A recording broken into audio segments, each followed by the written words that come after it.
we like to replace names of the survivor I love tribes in that. our house.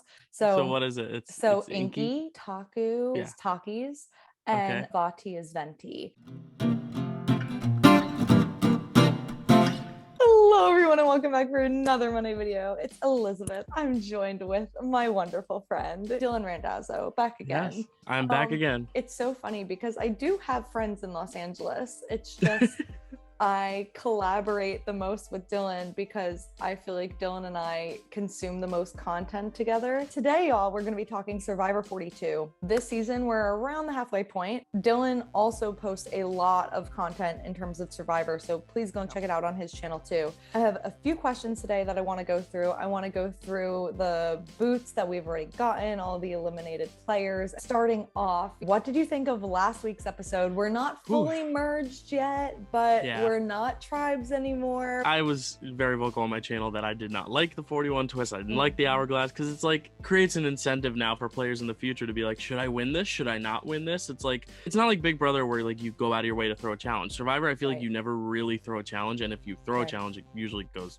horribly. But I like at least that this season he was like, Jeff, you know, kind of warned them, was like, you sure you want to do it? Rhea clocked it right away. She was like, what if they give us immunity instead? Like, at least there was some sort of warning, so like the players had the ability to be like, oh, something bad could come as a result of this. I did really like Lydia, so I was upset because like she won that challenge and then she went home because of it. My roommates actually know Lydia, so we were rooting for her the whole time. This past episode was packed. Of course, Rocksroy is the person who goes on his own, and by the way, as soon as he went on his own, I was like, well, he's gonna be fine. Like, we don't need to worry about it. We had an Applebee's reward. I just saw a lot of memes on Twitter, people being like, they had to like fake the excitement or whatever. I literally got out of my seat. I jumped from my couch. We're not hungry people. Like, imagine being hungry and seeing that. Like, any food. If they say like, here's like leftover fries from a diner last week, they're gonna get excited about it. They are, because it's food. It's food. They don't even have rice. If you don't have a Jonathan on your tribe just spearing fish constantly, like and stingrays. And freaking stingrays, like you're gonna be living off of like coconut water, berries, like you need sustenance of some kind. I don't think you need to fake being excited about Applebee's, White Castle, I don't care, whatever it is. But because I'm such a big fan of Applebee's, I got really excited. In terms of the elimination and tribal this last episode, I want to talk about something that everyone has been talking about and not really fully understanding. I and Mike voted Lydia. I couldn't believe it.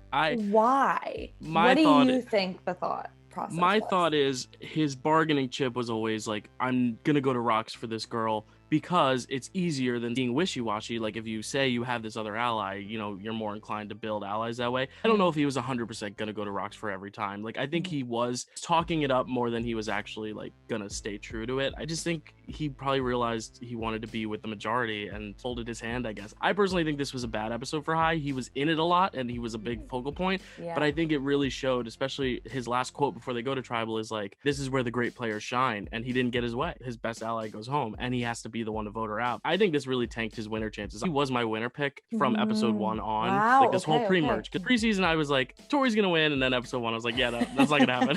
Hiiii is almost being too visible to where I feel like he's gonna have almost like a Shan or Ricard type downfall where he's getting a lot of footage right now. I wonder what the conversations were, because obviously they have to cut so much in terms of like figuring out if Marianne was going to use her idol or not. I feel like that would have been such a boot. She wasn't using her idol. There's such an easy way to convince people that they're voting out Lydia and then they backstab Marianne. Or even Jonathan. And I think this is the chance where I get it. Like, he's not good at puzzles. And I give Lindsay a lot of credit there because she was telling people like, he's not good at puzzles. Like, he's really not a threat right now. A lot of these challenges now post-merge are like balancing or like puzzles. I think we're going to get more of those challenges, and that's not going to be Jonathan's strong suit. He's more like the heavy lifting, getting people through an obstacle course. So like throwing people. Yeah, I feel like Romeo had a good point. He's like, you have a shot, take it. And then Marianne with the idol, like you said. Like, I want to go back a little bit in what you were saying with Hiiii, because Hiiii has been like one of my favorites. So that was the same way with Shan of last season. That's exactly what I've been seeing this last episode. I was like, oh God, is Hiiii gonna have a Shan game? Is Hiiii gonna start to play too hard? I don't know if he's gonna have like the ego that Shan had, you know, but I just wanted to say that I fully agreed with you there. By the way, I love Mike. I love Mike.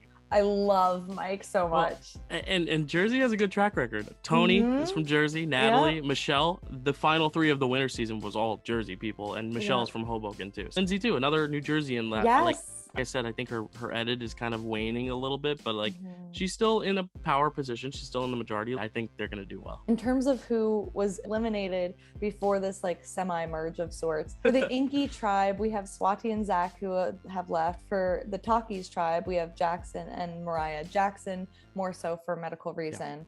And then for Venti, Daniel, Jenny, and now Lydia. Is there anyone in that group that you think should have gone farther? Obviously, Jackson for second chances. I would love to see him actually get a chance to play. And also Jenny. I mean, I feel like she kind of got screwed because Daniel and Chanel dropped the ball. Daniel kind of got the karma come back to him. Jenny was really, really strong in that first episode. She like figured out the triangle thing. She was like getting in an alliance with Mike. Like she seemed very level-headed. And usually the older women are targeted early, which is why it was a shame to see Mariah and Jenny go back to back. Besides Tori, which I have a question about her, I've just been enjoying everyone. Entertainment level, I guess they all sort of work. Marianne is someone who Twitter seems to really fight for, and I truly can't stand her. Like if I was on that island, I'd be like Jonathan. I'd be like, dear God, I gotta walk. I gotta go on a walk. Yeah, she's unique. She reminds me of kind of like the old school days with like Rupert, where like America loved Rupert because like, you know, this everyone's hero, but then on the island people were like, no, Rupert was annoying as hell. There's a reason she got cast. Just like how her laugh is, it just like takes over. I don't think I would enjoy being on the island with it all the time, kind of like Jonathan and Homer, like kind of like, okay, this is enough. But watching it, I'm like, I feel for her. Like I like rooting for her because she also does kind of resemble the underdog. Let's talk about Drea for a minute. Drea has 3 things. She's got this amulet. She has an extra vote. She has an idol. Is she untouchable? And also, does she seem aligned like with the right group? She is sort of an underdog for me right now. I don't know if everyone knows how many things she has. Oh my gosh, like how are you gonna get rid of her? And the amulet thing is interesting because it's like you have combined the 3 amulets, you have power, and then someone goes, the 2 amulets have more power, then one goes, and then the last one standing has an idol. So I thought it was interesting that they were like trying to work together rather than trying to go after one another, because if I'm high right now and I lost Lydia, now I'm probably gonna look at Drea and Lindsay and say, well, I should probably just try to get them out so I can get an idol. Tori.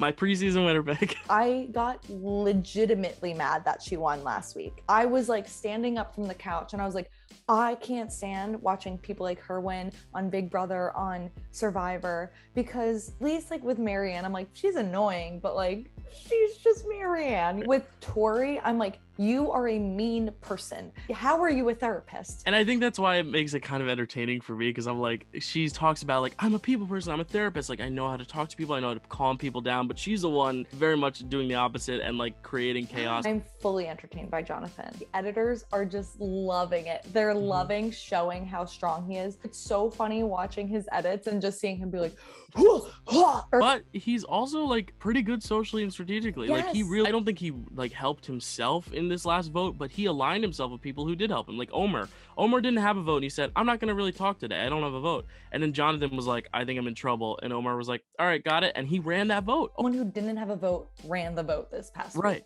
He shifted everything to Lydia. And then having Mike now be really close to Jonathan. Mike is like ride or die with Jonathan all of a sudden. Mike's got an idol. I was going to ask you, who is your favorite player to watch? And right now, who do you think is going to win it? Favorite player to watch is tough. I appreciate more game than personal content, but this season has done a really good job making me like really like these people just as people. I think Jonathan's the most fun to watch. I really do. Then to win, I think Omer is in the best position because he's well protected. Even without a vote, he was able to run the vote. He's never going to be the biggest threat because he can't really compete in challenges very well. I think Omer right now is like what I thought Hiiii would be, but there's a lot of game left, so I'm excited. I agree. Jonathan is like my favorite to watch. Mike is also, every time he comes on screen, I get excited. I am really interested to see Drea's gameplay and if she relies a lot on her advantages or if she acts as though she doesn't have those advantages. Dream World would love to still see Hiiii win, but I'm nervous that he is gonna go a little too over the top and